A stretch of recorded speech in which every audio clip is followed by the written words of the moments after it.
السلام علیکم ورحمۃ اللہ وبرکاتہ۔ دوستو میں ہوں آپ کا بھائی حافظ غلام مصطفیٰ سعودی عرب سے۔ دوستو الحمدللہ جس چیز کا انتظار تھا وہ وقت قریب آ چکا ہے۔ حج 2027 کی رجسٹریشن دوستو 22 جون سے شروع ہو رہی ہے۔ اب آپ لوگوں نے ویڈیو کو آخر تک پورا سننا ہے۔ آپ کو کیا کیا کام کرنے ہیں، کیسے کیسے رجسٹریشن کرنی ہے، کن لمحوں سے آپ لوگوں نے گزرنا ہے۔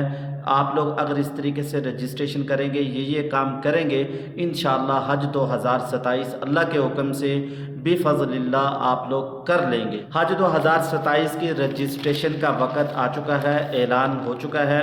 دوستو آپ لوگوں کو تفصیل بتا دیتا ہوں۔ پہلے نمبر پہ دوستو آپ کسی بھی جگہ میں ہیں، پاکستان میں ہیں یا پاکستان سے باہر ہیں، لوگ آن لائن رجسٹریشن کر سکتے ہیں اگر آپ کے پاس پاکستانی پاسپورٹ ہے۔ پاسپورٹ کے متعلق آپ لوگ غور سے سنتے چلے جائیں۔ پاسپورٹ آپ لوگ چیک کر لیں، اگر آپ کا پاسپورٹ بنا ہوا ہے، کب کا بنا ہوا ہے، اس کی ایکسپائری ڈیٹ کیا ہے۔ آپ کا پاسپورٹ 16 نومبر 2027 تک ویلڈ ہونا چاہیے۔ اگر اس سے کم ڈیٹ ہے دوستو آپ کی رجسٹریشن نہیں ہوگی، آپ کو پاسپورٹ بنوانا پڑے گا۔ کیونکہ ٹائم ابھی کم ہے تو بعض لوگ پریشان ہوں گے، آپ لوگ جلدی سے پاسپورٹ بنوانے کے لیے دے دیں، جو آپ کو وہاں سے سلپ ملے گی، اس سلپ کے ذریعے بھی آپ لوگ رجسٹریشن کر سکتے ہیں۔ رجسٹریشن کے لیے ضروری کاغذات، ضروری ڈاکومنٹس کیا ہے؟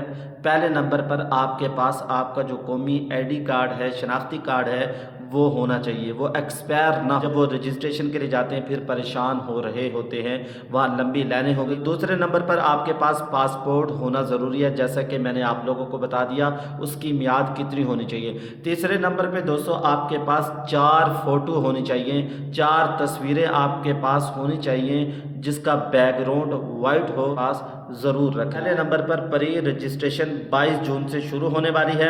Number per on line registration وزارت مذہبی امور کے پورٹل کے ذریعے کی جائے گی۔ بتایا جا رہا ہے ویسے ہی آپ لوگوں نے رجسٹریشن کرنی ہے۔ آپ لوگ موبائل کے ذریعے سے، لیپ ٹاپ کے ذریعے سے، بینک کے تھرو بھی رجسٹریشن کر سکتے ہیں۔ رجسٹریشن آپ لوگ ضرور کریں، باقی چھوڑے اللہ پہ۔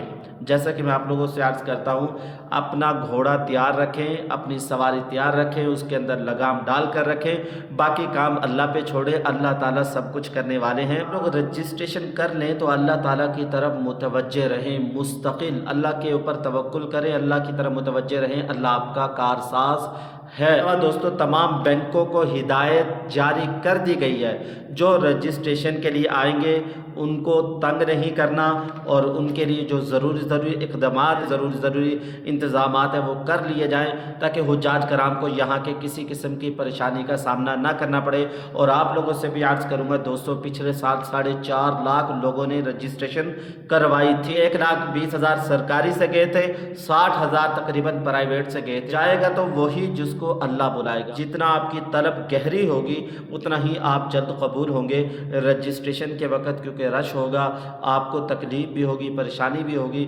آپ لوگوں نے کیا کرنا ہے، وہاں بیٹھے بیٹھے درود شریف پڑھتے رہے، دعا اللہ سے مانگتے رہے، یہ اللہ کی طرف متوجہ رہیں، جھگڑے نہ، کوئی پریشان نہ ہو، کسی کو پریشان نہ کرے، کسی کو تکلیف نہ دے۔ حج کے سفر میں تکلیفیں، پریشانیاں آتی رہتی ہیں، آپ لوگوں نے ان چیزوں کا خیال کرنا ہے۔ اس دفعہ جو کوٹا ہے وہ نصف ہوگا، 50-50 تقسیم ہوگا، آدھا ملے گا سرکاری حج سکیم کو، آدھا ملے گا پرائیویٹ حج سکیم۔ میں نے آپ لوگوں کو ابھی عرض کیا ہے جیسا کہ پہلے ہوتا رہا ہے۔ لوگ جانتے ہیں حج 2026 میں ایسا ہوا ہے، 1,20,000 لوگوں نے سرکاری حج سکیم کے تحت حج کیا ہے، 60,000 نے پرائیویٹ حج سکیم کے تحت حج کیا ہے۔